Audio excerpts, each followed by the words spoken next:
오늘은 우리가 느헤미야 20번째 시간으로 하나님의 헤세드라는 제목으로 같이 말씀을 나누도록 하겠습니다. 이 헤세드라는 단어가 명확하게 어떤 한 단어로 번역하기가 좀 어려운데 하나님의 사랑, 은혜, 자비, 긍휼, 인자 이런 표현들로 다 치환되어서 사용될 수 있는 단어입니다. 성경을 요약하면 이 헤세드라는 단어로 축약할 수 있을 것 같아요. 하나님의 긍휼, 하나님의 자비, 하나님의 사랑과 은혜라고 말할 수 있습니다. 느헤미야는 하나님께서 그의 마음에 하나님의 소원을 두셔서 바벨론에서부터 이 예루살렘으로 돌아와서 52일 만에 성벽을 재건하고 학사 에스라를 통하여 백성들에게 말씀을 가르치면서 영적인 부흥이 일어나게 했습니다.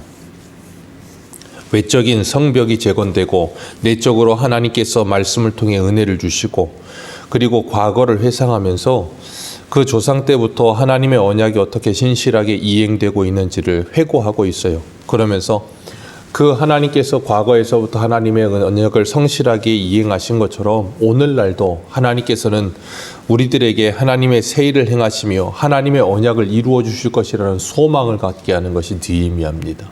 그래서 느헤미야는 하나님의 말씀을 계속해서 상고하고 있는데 어제 연장선상의 말씀으로 어제는 아브라함으로부터 출애굽에서 광야 40년까지의 하나님의 일하심을 보았다면 오늘은 아브라함과 이삭과 야곱에게 언약하신 그 후손과 그리고 약속의 땅 그곳에 들어가서 그들이 어떻게 살았는지를 기억하고 있는 겁니다.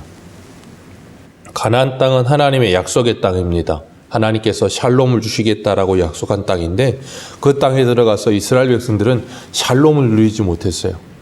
가나안 땅은 하나님과의 관계를 회복하고 샬롬을 누리며 하나님과 함께 동행하는 땅이어야 되는데 그런 건 그 안에서 없었고 그들은 그 안에 들어가서 여전히 애굽 사람처럼 그리고 그 땅의 원주민인 가나안 사람들처럼 그렇게 살았던 거예요. 하나님이 그걸 요구하신 건 아니었거든요. 하나님은 예수 그리스도 안에서 우리를 구원하시고 우리가 이 세상을 살 때 이 세상의 사람과 똑같은 삶을 살기를 원하지 않으신다는 거예요. 그들과는 구별된 하나님의 백성다운 모습으로 살게 되기를 원하십니다. 우리의 마음과 생각과 우리의 인생의 목적에 변화가 찾아오기를 원하시는 거예요. 하나님께서는 아브라함에게 언약을 하실 때 창세기 15장 16절에 이렇게 표현하셨어요. 내 자손은 4대 만에 이 땅으로 돌아오리니 이는 아모리 족속의 죄악이 아직 가득 차지 아니함이니라 하시더라 그랬어요. 4대 만에 그들이 돌아오게 될 것인데 그 4대 동안 430년 하나님께서 기다리시면서 가나안 땅 사람들에게 기회를 주신다는 거예요. 그들이 회개하고 하나님께 돌아올 수 있는 기회를 주셨는데 그들은 그 오랜 시간 하나님이 기다려 주셨음에도 불구하고 돌이키지 않았다는 거예요. 그래서 이스라엘 백성들을 그 가나안 땅에 들여놓으시는 것은 하나님의 약속의 땅을 차지하는 것인과 동시에 그 가나안의 원주민들을 심판하시는 거예요. 그래서 하나님께서 그 땅의 민족들을 하나도 남기지 말고 진멸하라라고 말씀하시는 겁니다. 그래서 하나님의 심판과 그리고 하나님의 언약이 함께 이루어지는 거예요. 그런 하나님의 말씀을 기억하였다면 이스라엘 백성들은 그 가나안 땅의 원주민들이 심판당하고 있는 모습들을 보면서 자신들은 그러지 말아야 된다라는 생각을 가졌어야 되는 거예요. 우리가 수요일에 예레미야를 통해서 보는 것처럼 오늘 말씀에 이 26절 같이 한번 읽겠습니다. 26절입니다. 시작.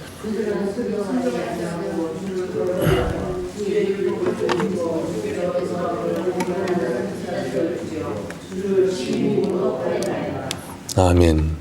이게 이스라엘의 실정이에요.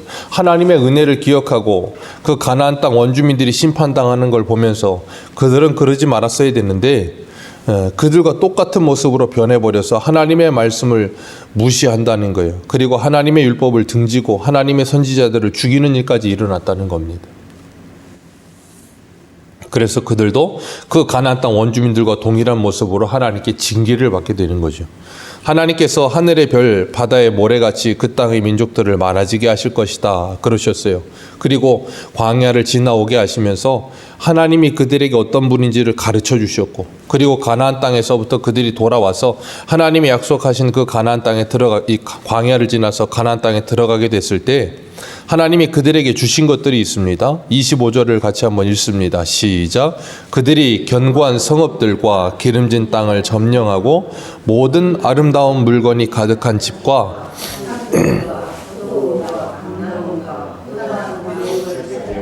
배불리 먹어 살찌고 주의 큰 복을 즐겨 싸우나. 아멘. 하나님께서 가나안 땅에서 주신 것들이에요. 광야에서 40년을 살았습니다. 아무것도 없는 그 광야에서 40년을 살다가 가나안 땅에 들어오니까 가나안 땅이 완전 별천지지요. 모든 것들이 다 있는 거예요. 하나님께서 그 모든 것 그들이 수고하지 않았는데 은혜로 다 주셨습니다. 그러니까 그들이 받지 아니한 건 아무것도 없어요. 다 받은 겁니다. 하나님이 은혜로 주셨어요. 바울의 고백처럼 나의 나된 것은 하나님의 은혜라 라고 고백했어야 되는데 이스라엘 백성들이 등 따시고 배부르기 시작하니까 뭐예요? 하나님을 버리는 거예요. 신명기 32장 15절에 여수론이 기름짐에 발로 차도다. 내가 살찌고 비대하고 윤택하며 자기를 지으신 하나님을 버리고 자기를 구원하신 반석을 업신여겼도다 라고 말씀하셨어요. 하나님께서 그들에게 은혜를 베풀어 주셨는데 이 25절에 있는 것처럼 하나님께서 그들에게 배불리 먹게 하시고 살찌게 하시고 큰 복을 누리게 하셨는데 그들은 그 하나님을 버리는 거예요. 그래서 26절에 하나님의 통치를 거부하는 겁니다. 그리고 가나안 원주민과 똑같은 모습이 되는 거예요. 그러니까 하나님께서 어떻게 하세요? 그들을 환란에 넘겨주시는 거예요. 그들을 사람 막대기 인생 채찍으로 징계하시는 겁니다. 그리고 그들이 그 하나님의 채찍을 맞고 괴로울 때 뭐 하게 돼요? 하나님께 부르짖게 되는 겁니다. 그래서 27절에 보면 27절도 한번 읽습니다. 시작. 그러므로 주께서 그들의 대적의 손에 넘기사 그들의 곤고를 그들이 환난을 당하여 주께 부르짖을 때에 주께서 하늘에서 들으시고 주의 크신 긍휼로 그들에게 구원자를 주어 그들의 대적의 손에서 구원하셨거늘. 아멘. 이게 바로 사사기예요. 이 부분부터가 사사기 430년 반복입니다. 하나님께서는 사사기에 보면 사사기 2장에 다음 세대가 아닌 다른 세대가 나타났다 그랬어요. 그러면서 제가 전에 말씀을 드렸어요. 다른 세대를 다음 세대 만드는 게 하나님의 일이라 그랬습니다. 우리는 항상 다음 세대가 아닌 다른 세대로 태어납니다. 그리고 다른 세대로 태어난 그들을 하나님께서 긍휼히 여기시고 은혜를 베푸시며 하나님의 사랑으로 그들을 감동시키셔서 그들을 변화시켜가는 것이 하나님의 역사예요. 그래서 하나님께서는 이들에게 하나님의 구원이 뭔지를 가르치시기 위해서 환란에 집어넣으시는 거예요. 그럼 뭐 한다고요? 그 뜨거운 불맛을 보고 하나님께 부르짖어요. 그럼 하나님께서 구원자 사사를 보내시고 그럼 그들이 하나님의 구원함을 받아서 사사가 사는 날 동안에 태평하다가 사사가 죽으면 또 뭐 합니까? 또 26절의 모습으로 돌아가는 거예요. 26절의 모습으로 돌아가서 하나님께서 27절을 행하시면 또 부르짖고 그러면 구원자를 또 보내시고 이게 사사기 430년 계속 반복입니다. 마치 아이들이 이 부모님에게서부터 자꾸 등 돌리고 부모님에게서 부모님의 말씀을 듣지 않고 딴청을 피우고 장난을 치고 그러다 보면 부모님에게 혼이 납니다. 혼이 나면 다시는 그러지 않겠다고 부모님은 압니다. 그 말이 진실이 아니라는 걸. 근데 그 아이들도 압니다. 자기들이 하는 말이 진실이라는 걸. 아이들은 진실로 다시는 그러지 않겠다고 말해요. 근데 그 아이들은 기억력이 오래 가지 못합니다. 기억력이 몇 시간도 가지 못해요. 그래서 나도 모르게 내 본성이 또 튀어나와서 그 일을 또 하는 거죠. 그러면 또 혼이 납니다.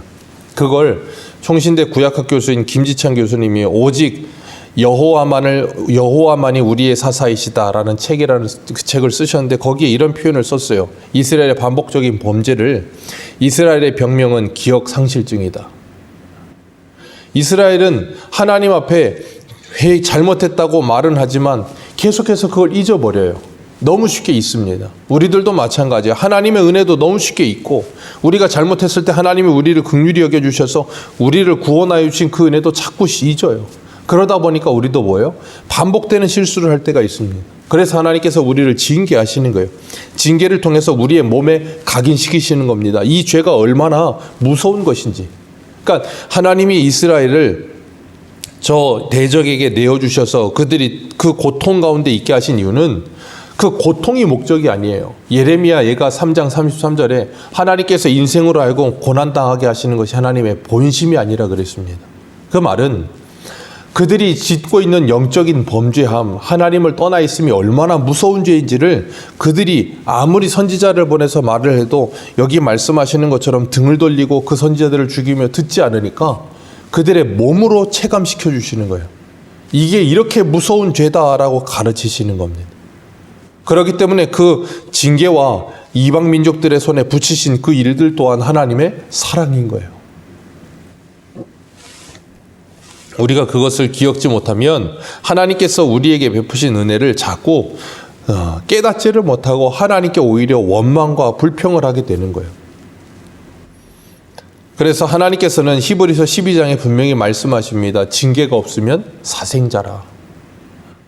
하나님의 자녀이기 때문에 징계도 하시는 것이다 라고 말씀하시는 거예요.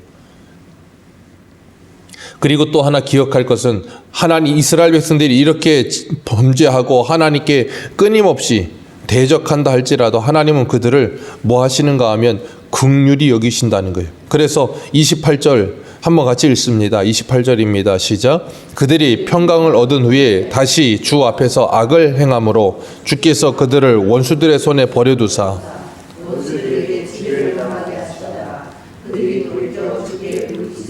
주께서 하늘에서 들으시고 여러 번 주의 긍휼로 건져내시고 아멘.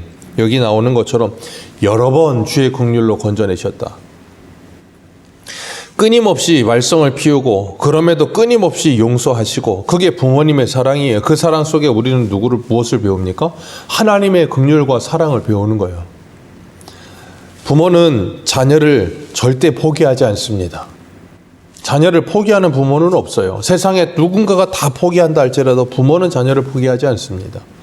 하나님이 우리를 하나님의 자녀로 삼으시는 순간 하나님은 우리를 절대 포기할 마음이 없으신 거예요. 끝까지 책임지시는 겁니다. 그래서 우리로 하여금 하나님의 자녀를 만들어내시기 위한 하나님의 열심이 시작되는 거예요.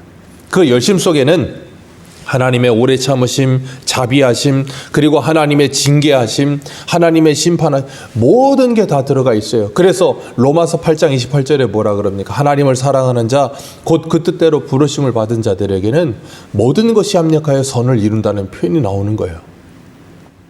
그렇기 때문에 그리스도인들에게는 모든 것이 하나님의 은혜입니다. 그래서 고난 또한 내게 유익이 되는 거예요. 이것이 우리에게 기쁜 소식이에요. 그래서 오늘 27절에서 38절까지 이 이야기가 계속 반복되는 겁니다. 하나님께서 그들이 하나님을 떠났을 때 하나님께서 31절에도 한번 읽어볼까요? 31절 같이 읽습니다. 시작. 주의 크신 긍휼로 그들을 아주 멸하지 아니하시며 버리지도 아니하셨사오니 주는 은혜로우시고 불쌍히 여기시는 하나님이시니이다. 아멘. 은혜로우시고 불쌍히 여기시는 그 하나님께서 그들을 불쌍히 여기주지 않으셨다면 그들은 이미 끝났을 인생들이라는 거예요. 그게 우리들이에요. 그 많은 은혜를 받았음에도 불구하고 수도 없이 많은 이 범죄를 저지르고 수도 없이 많은 하나님의 속을 썩여드리고 그런데 참 재밌는 건 아이들이 그렇게 수도 없이 많은 시행착오를 겪어가면서 자란다는 겁니다.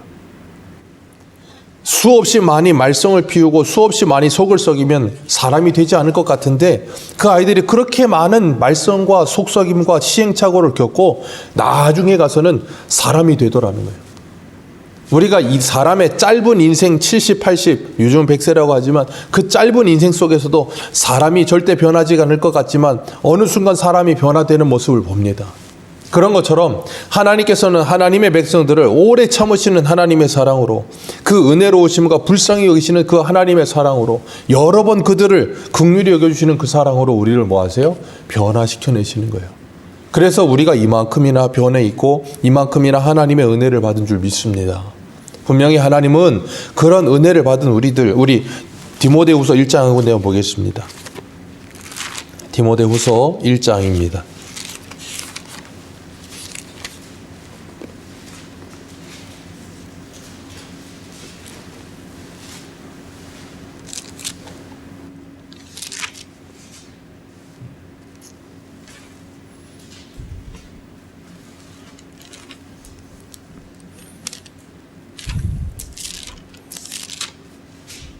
죄송합니다. 디모데전서입니다. 디모데전서 1장입니다. 죄송합니다.